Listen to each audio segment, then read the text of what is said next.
Ya Ali Madad.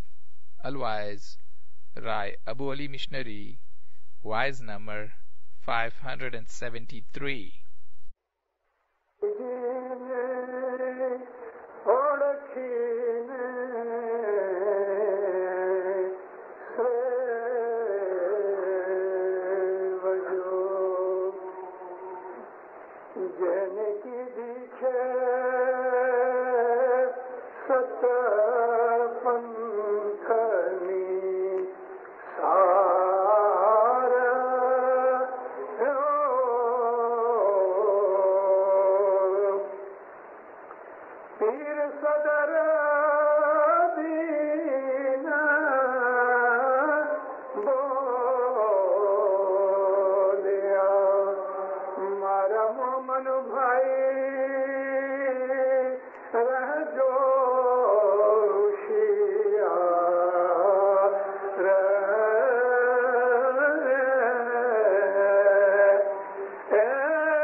امام پہ صلوات پڑھیں